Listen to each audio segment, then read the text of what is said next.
સમાચારમાં આગળ વધી નડિયાદ તાલુકાના ધાવડા ગામે પશુખાડ વિસ્તારમાં એક આધેડના આપઘાતથી ચકચાર મચ્યો। આક્ષેપ છે કે સામાજિક બહિષ્કારથી કંટાળીને આધેડે આપઘાત કર્યો। મૃતકની સુસાઇડ નોટમાં આક્ષેપ છે કે સમાજના પ્રમુખ, ઉપપ્રમુખ અને કમિટી સભ્યો મળી કુલ 14 લોકોએ તેમને મરવા મજબૂર કર્યા। સામાજિક બહિષ્કારના કારણની વાત કરીએ તો કૌટુંબિક રીતે ભાઈ બહેન થતા યુવક યુવતીના લગ્નથી તેમનો સામાજિક બહિષ્કાર કરાયો હતો।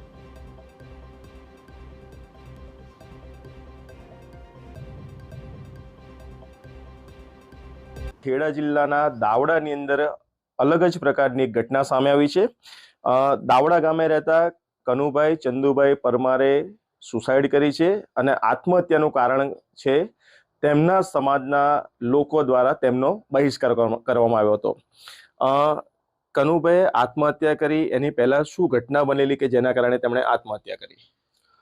કનુભાઈનો બહિષ્કાર કરેલો આખા દાવડા ગામમાં ઘટના એવી બનેલી કે કુટુંબની અંદર છોકરા છોકરી ભાગી ગયેલા એ બાબતથી કનુભાઈ ચંદુભાઈનો બહિષ્કાર કરેલો। ગામની અંદર કોઈ પણ એમના કોઈ બીડી સરખું આપતા નતા એમના કુટુંબને।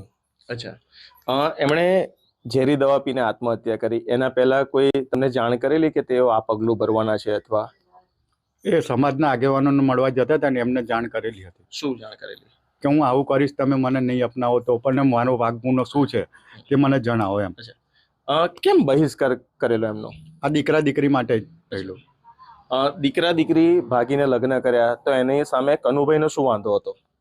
ભાઈ બહેનનો સંબંધ થતો હતો એટલે અમારા હિન્દુત્વમાં ભાઈ બહેનના લગ્ન ન થાય અને બીજા દીકરા દીકરીની બંને પાર્ટીએ કરાવ્યા પણ અમે કાકા કુટુંબને પિતરાઈ ભાઈ થઈએ એટલે અમને થોડો વાંધો વિરોધને લાગી આવેલું।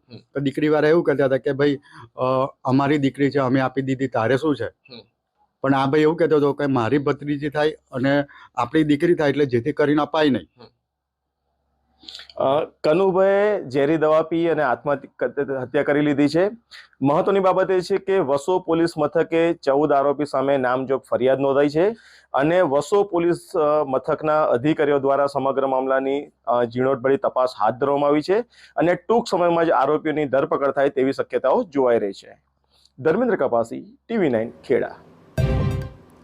પોલીસે મૃતક કનુ પરમારનો મોબાઈલ કબજે કર્યો છે તેમજ ઘટના સ્થળે પંચનામું કરી તપાસ શરૂ કરી છે।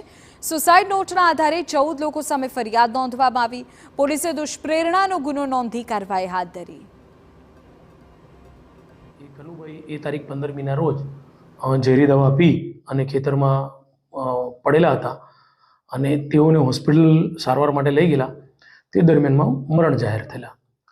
તો એ અનુસંધાને આજે મરણ જનાર કનુભાઈ છે એમની રિક્ષામાંથી એક ચિઠ્ઠી મળી આવેલી, જે ચિઠ્ઠીની અંદર તેઓએ આ જે સમગ્ર જે ઘટના છે એ ઘટના એમના જે સમાજના જે પ્રમુખ છે, ઉપપ્રમુખ છે અને અન્ય સભ્યો છે એ લોકોને સમાજ ભેગો કરી અને વારંવાર સમાજ ભેગો કરી અને સમાધાન માટે કહેલા, પરંતુ તે સમાધાન કરતા ન હોય તે અનુસંધાને તેમને લાગી આવતા આ પગલું ભરેલાનું જણાવેલું છે।